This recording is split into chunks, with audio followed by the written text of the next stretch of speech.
Saudações, leitores e seguidores do Instituto Liberal. Eu sou Lucas Berlanza e este é mais um IL Flash, aquele momento da semana em que a gente elenca os 7 artigos que mais impactaram, que mais fizeram sucesso no nosso site oficial e nas nossas redes sociais. E o primeiro artigo do IL Flash de hoje é do João Luiz Mauad, A Sabedoria de Charles Louis de Secondat, Barão de Montesquieu. Barão de Montesquieu é uma das figuras mais importantes do pensamento político, social, sociológico. Nascido em 18 de janeiro de 1689 e falecido em 10 de fevereiro de 1755, ele foi filósofo, político, escritor e um dos grandes nomes do pensamento iluminista francês. O livro mais importante de Montesquieu é O Espírito das Leis, de 1748, em que ele defende que toda forma de governo deve obediência às leis e não à vontade arbitrária do monarca ou da autoridade religiosa. Montesquieu é muito importante na reflexão sobre os pesos e contrapesos que devem existir na dinâmica dos poderes institucionais de uma comunidade política, o que vai exercer um impacto muito grande na formação do liberalismo como nós o conhecemos. Ainda dentro, evidentemente, de liberalismo, que é o nosso assunto do Instituto Liberal, mas agora numa ótica empresarial, o artigo do Leonard Batista, Perseverança Empresarial na Ótica Liberal. Ele traz um axioma que emerge no panorama do empreendedorismo contemporâneo, que é o seguinte: nem todos os dias nos sentimos inclinados ou estimulados a empreender com fervor, mas é a perseverança constante que forja o êxito. Essa máxima, que é embasada nos princípios liberais e converge com a natureza da livre iniciativa, revela a verdade, na visão do Leonard Batista, de que o caminho para ter sucesso na disputa empresarial, na batalha empresarial, é pavimentado por uma constância resiliente, mesmo quando diminui o fervor inicial. É preciso ter continuidade nos esforços de maneira sistemática para alcançar o sucesso. A disputa empresarial se dá num ambiente de diferença entre os indivíduos que o liberalismo reconhece como inevitável até certo ponto. E é sobre a diferença que aborda o artigo do Roberto Rachevsky sobre desigualdade e criação de valor. Para o Rachevsky, a expressão desigualdade social não tem valor. Não é um problema a desigualdade social. Não tem materialidade esse conceito como abstração ou como algo que se possa observar na realidade com algum significado objetivo. Sempre houve, sempre haverá desigualdade entre as pessoas, em qualquer época, em qualquer sociedade, seja qual for o aspecto a ser observado, defende o Rachevsky. É um fato da realidade e da natureza, e sobretudo da natureza humana. Nós somos diferentes na nossa constituição, na nossa formação, no nosso desenvolvimento físico e no nosso desenvolvimento mental. Isto é inevitável. O processo de criação de valor não é um jogo de soma zero, como uma gangorra. Para alguém chegar no topo, não é necessário que alguém chegue no fundo do poço. O processo de criação de valor que se dá em um ambiente de livre mercado é cooperativo, competitivo e baseado em trocas voluntárias. É ganha-ganha. Cada um, dentro das suas diferenças, produz o que é mais capaz de produzir, criando valor para os outros, e assim gera-se riqueza e gera-se a melhor média possível de resultados para toda a sociedade. Contra a liberdade, nós temos o problema da censura, que é objeto da reflexão da coluna Judiciário em Foco, da Kátia Magalhães. Censura, o pilar da Casa dos Mortos. E ela faz uma analogia entre a censura praticada na época do czar Nicolau I na Rússia com a censura praticada pelo judiciário no Brasil de hoje. Se Nicolau I, diz-nos ela, receava escritos que levavam meses para serem publicados e enxergava perigo em possíveis traidores de uma Rússia repleta de dificuldades, até climáticas, nos transportes, imagine, caro leitor, o pânico desses senhores bronzeados diante da possibilidade da circulação de milhões de notícias em frações de segundos. Mais aguda a paranoia, maior ainda a reatividade dos poderosos. A sanha censura não é exclusividade do hemisfério norte, tampouco do hemisfério sul. Não é inerente a uma cultura ou outra, a uma etnia. Não tem relação com fatores geográficos.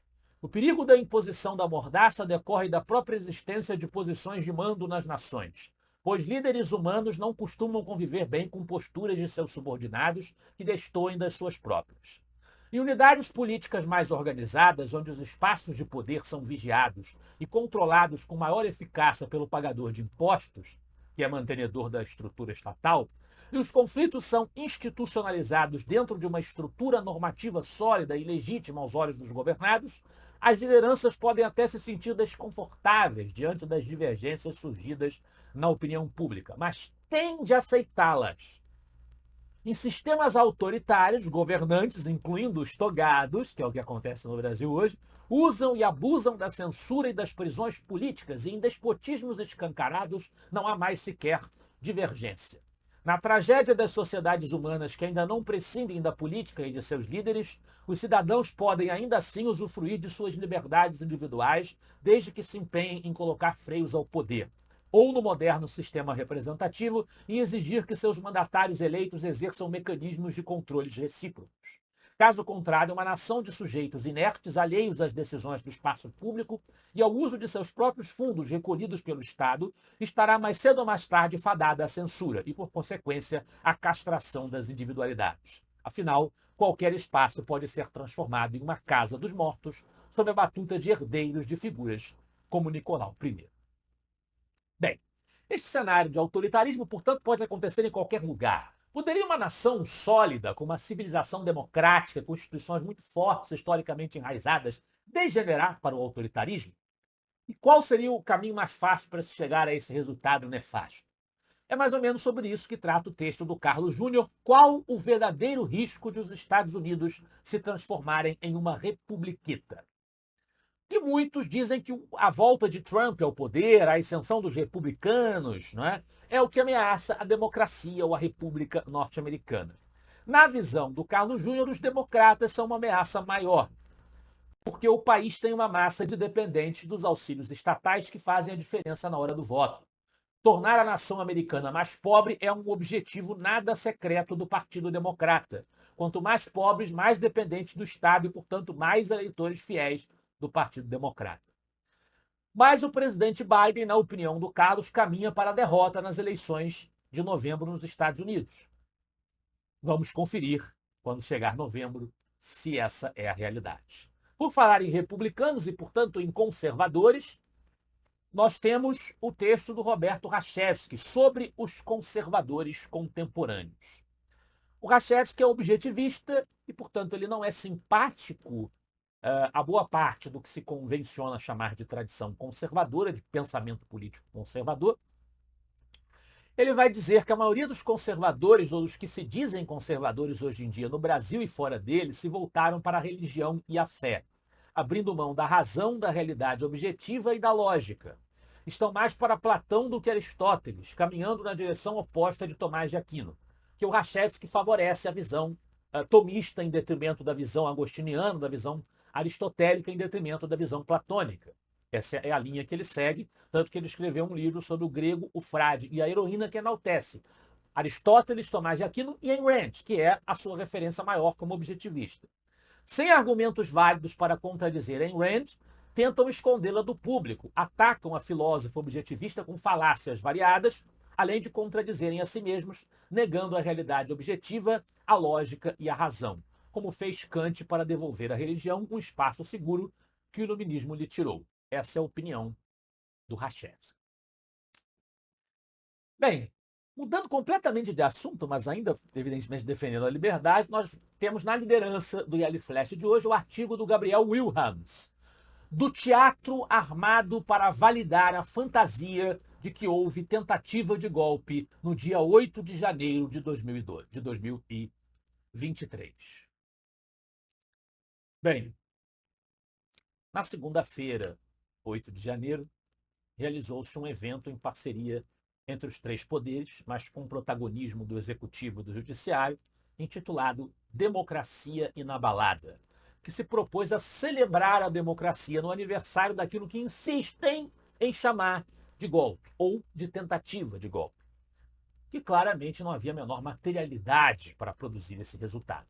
É mais um ato de teatro protagonizado pelos verdadeiros algozes da democracia e aplaudido por hipócritas e pseudodemocratas de vários estilos. Essa é a conclusão do Gabriel Wilhelms, que vale ressaltar, entre os colunistas do Instituto Liberal, talvez tenha sido o mais crítico ao governo Bolsonaro.